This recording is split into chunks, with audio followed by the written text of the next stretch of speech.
You think discipline is about willpower. You think it's about grinding harder, waking up earlier, pushing through the pain. Wrong, dead wrong. The wealthy don't rely on willpower. They figured out something most people never will. They discovered that discipline isn't a muscle you flex, it's a system you install. The rich don't have more willpower than you, they have better psychological systems. And right now, your brain is running an outdated operating system. One that was coded for comfort, for instant gratification, for staying exactly where you are. While the top 1%, they rewired their minds using 7 psychological laws that most people have never even heard of. 7 laws the rich. These aren't motivational quotes. These aren't feel-good affirmations. These are battle-tested mental frameworks backed by neuroscience and behavioral psychology. And today, I'm going to hand them to you, one by one. But here's the uncomfortable part. By the end of this video, you'll realize you've been sabotaging yourself your entire life, not because you're weak, but because nobody taught you these laws until now. The identity law. Here's the first law the wealthy understand that you don't. Discipline doesn't come from what you do. It comes from who you believe you are. Think about that for a second. When someone offers you a cigarette and you say, "No thanks, I'm trying to quit," versus "No thanks, I don't smoke," feel the difference. The first person is fighting a battle every single day. The second person, there's no battle. The decision is already made at the identity level. Every action you take is a vote for the type of person you wish to become. This is what psychologist James Clear calls identity-based habits. The rich don't say, "I'm trying to save money." They say, "I'm a wealth builder." They don't say, "I should work out." They say, "I'm an athlete." The shift is subtle but devastating in its power. When your identity aligns with your goals, discipline becomes automatic. You don't need motivation to brush your teeth, do you? Because clean person is already part of your identity. Identity. The wealthy install new identities the way you install apps on your phone, deliberately, strategically, and they delete the ones that no longer serve them. Ask yourself right now, what identity are you carrying that's keeping you broke? Because until you change the story you tell yourself about who you are, no amount of discipline hacks will save you. And this connects to something even more powerful. The friction law.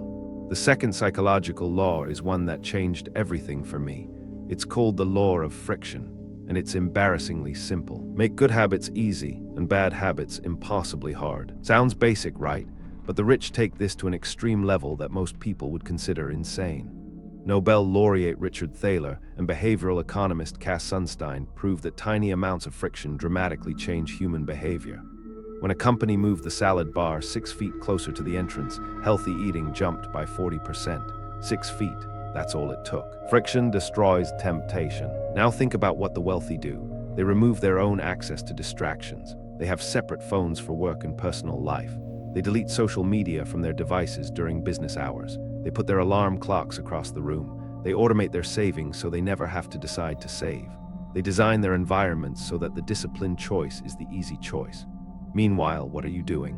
You're keeping your phone next to your bed. You're storing junk food at eye level. You're relying on pure willpower to resist a world engineered to steal your attention. If this belief that discipline is about trying harder hit close to home, hit like and subscribe to reprogram more of your money blocks. The next law might be the one holding you back the most, because friction isn't just about your environment. It leads us to something the rich understand about your brain's deepest wiring. The dopamine trap. This third law is the one that keeps 95% of people trapped in mediocrity forever. It's the dopamine regulation law, and here's why it matters.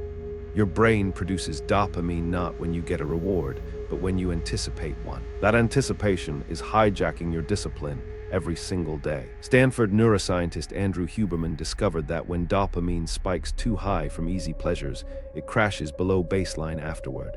That crash, that's where your lack of motivation lives. That's where your procrastination breeds. That's where your discipline dies. Every time you scroll social media, eat junk food, or binge a show, you're borrowing dopamine from your future self. The rich understand this at a molecular level. They practice what's called dopamine fasting, not because it's trendy, because it works. They deliberately delay gratification.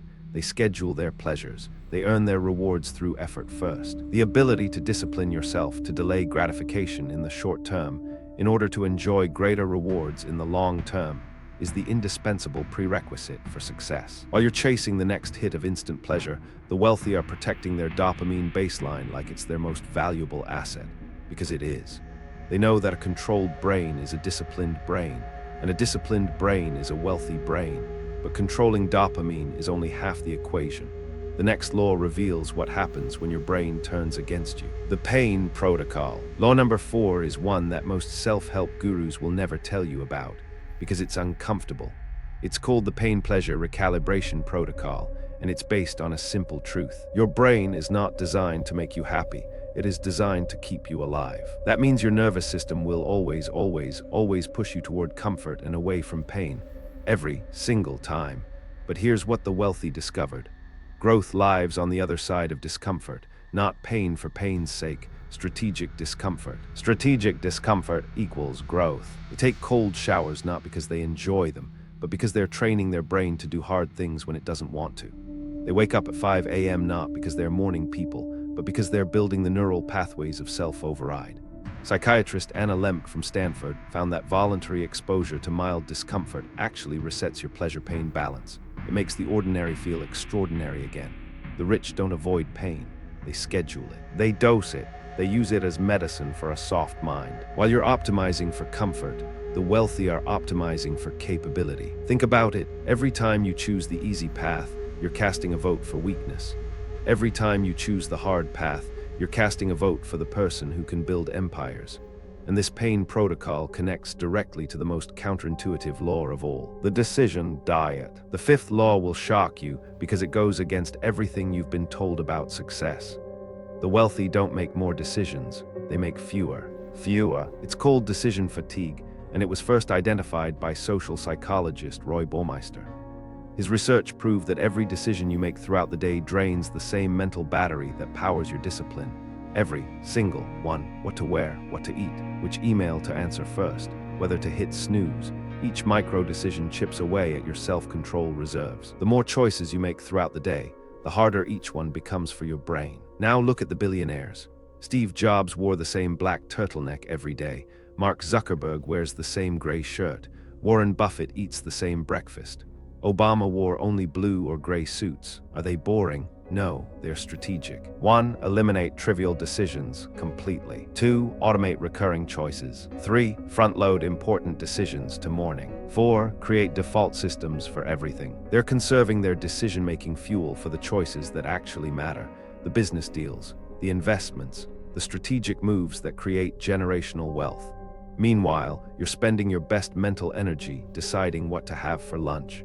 You're arriving at your most important work already depleted. The secret to discipline is not making harder choices, but making fewer choices. And this leads us to a law that the wealthy guard more jealously than their bank accounts. The environment code. Law number 6 is perhaps the most powerful of all, and yet it's the one you're probably ignoring right now. It's called the environmental override law, and it states something radical. Your environment is stronger than willpower. Psychologist Kurt Lewin proved decades ago that behavior is a function of the person and their environment. Not just the person, the environment, and the environment usually wins. Here's the brutal truth. You cannot maintain discipline in an environment designed for failure. If your 5 closest friends are broke and unmotivated, your odds of becoming wealthy drop by over 50%. That's not opinion. That's Nicholas Christakis' research from Harvard. You are the average of the environments you tolerate. The rich don't just choose better friends, they engineer every environment they inhabit. Their workspace is designed for deep focus. Their home is designed for recovery. Their social circle is curated for growth. Their information diet is filtered for opportunity. You don't rise to the level of your goals, you fall to the level of your systems and surroundings. Think about your bedroom right now. Is it designed for peak performance and quality sleep, or is it a chaotic mess with a TV blasting and your phone charging on the nightstand? Your environment is either pulling you toward discipline or dragging you toward destruction.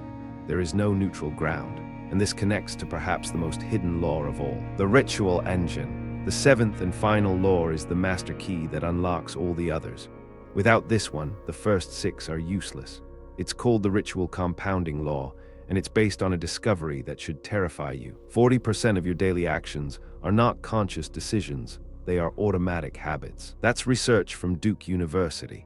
Almost half of everything you do today, you're doing on autopilot. The wealthy understood this and asked one brilliant question. What if we could program that autopilot for success? That's exactly what they did. They built what I call ritual engines. These aren't morning routines you saw on some influencer's Instagram. These are precisely engineered behavioral chains that execute automatically. The morning ritual, the work ritual, the evening ritual, the weekly review ritual. Each one is a chain of micro-habits linked together so tightly that completing one automatically triggers the next. We are what we repeatedly do. Excellence, then, is not an act, but a habit. The wealthy don't wake up and wonder what to do. Their ritual engines fire up and carry them through the highest leverage activities of the day before their willpower is even tested. Rituals compound into empires. Here's the math that should wake you up. A 1% improvement daily compounds to a 37 times improvement in 1 year. 37 times, not 37%, 37 times. That's the power of ritual compounding. The rich aren't disciplined because they're special. They're disciplined because they built machines that run their discipline for them. Installing the code. Now here's where everything comes together. And this is the part most people will skip, because knowing these 7 laws means nothing, absolutely nothing, unless you install them. Install. Let me give you the exact sequence the wealthy used to hardwire these laws into their neurology. Step 1. Pick one law, not all 7, just one. The one that hit you hardest while watching this video. That's your entry point. One law mastered is worth more than 7 laws understood. Step 2. Design a 30-day experiment around that single law. If it's the identity law, spend 30 days writing down "I am a disciplined wealth builder" every morning and acting accordingly. If it's the friction law, spend 30 days redesigning one environment in your life to eliminate temptation. Step 3. Track it. What gets measured gets managed. A simple checkbox calendar on your wall creates what psychologists call a commitment device. Track, measure, compound. Step 4. After 30 days, add the next law. Layer them like bricks in a fortress. This is how the wealthy do it. They don't try to overhaul their entire life in a weekend. They systematically install one psychological upgrade at a time until discipline isn't something they practice. It's something they are. The question isn't whether these laws work, the question is whether you'll actually use them. Because the gap between knowing and doing is where most people's dreams go to die. And that brings us to the most important realization of all, the wealth gap. Here's what nobody in the personal development industry wants to admit. The gap between the rich and everyone else isn't getting wider because of money. It's getting wider because of psychology. The wealthy are evolving psychologically, while the masses are standing still. Every year, the top 1% invests more in understanding their own minds. They hire performance coaches. They study neuroscience. They attend masterminds where the entry fee is more than most people's annual salary, not because they're showing off, because they understand that the mind is the ultimate asset. The mind is everything. What you think, you become. And while they're upgrading their mental software, what's happening on the other side? The average person is consuming content designed to numb them, designed to distract them, designed to keep them scrolling, clicking, buying things they don't need with money they don't have to impress people they don't like. But here's the beautiful part. You watching this video right now means you're different. You're not average. Average people clicked away in the first 30 seconds. You're still here. That tells me something about you. You already have what it takes. The question is, will you activate it? These 7 laws aren't locked behind some paywall or exclusive club. They're free. They're here, right now. The only thing separating you from the discipline of the wealthy is a decision, one decision, and this brings us to the final truth, the final shift. Let me leave you with something that took me years to understand. Discipline is not punishment. Read that again. Discipline is not punishment. It is the ultimate form of self-love. When you choose discipline, you're choosing your future self over your present comfort. You're saying to the universe, to your family, to yourself, I matter enough to do the hard thing today. Discipline equals self-love. The rich didn't become disciplined because they love suffering. They became disciplined because they love freedom. Financial freedom, time freedom. The freedom to wake up every day and choose how to spend their hours instead of having someone else decide for them. Discipline is the bridge between goals and accomplishment. Every law you learn today, the identity law, the friction law, dopamine regulation, the pain protocol, the decision diet, environmental override, and the ritual engine, they're all just different faces of the same diamond. And that diamond is this. You are not a victim of your impulses. You are the architect of your reality. Architect. Starting tomorrow, pick one law, just one, and begin, not perfectly, not dramatically, just begin. Because a year from now, you'll either wish you had started today or be grateful that you did. The choice is yours, it always was. 7 laws, 7 psychological weapons that the wealthy use to dominate their impulses, control their behavior, and build empires while the rest of the world hits snooze. Identity, friction, dopamine, pain, decisions, environment, rituals. You now know more about the psychology of discipline than 99% of people walking this earth. Knowledge without action is nothing. But knowing isn't enough. It was never enough. The only thing that separates you from the person you want to become is what you do in the next 24 hours. Not next week, not next month, tomorrow morning. If you made it this far, comment discipline installed to prove you're among the few who actually listen and act. Your mind is either programmed for wealth or poverty. Now you know how to reprogram it. Your mind is either programmed for wealth or poverty. Now you know how to reprogram it. If this video exposed something in you, subscribe. There's more to uncover.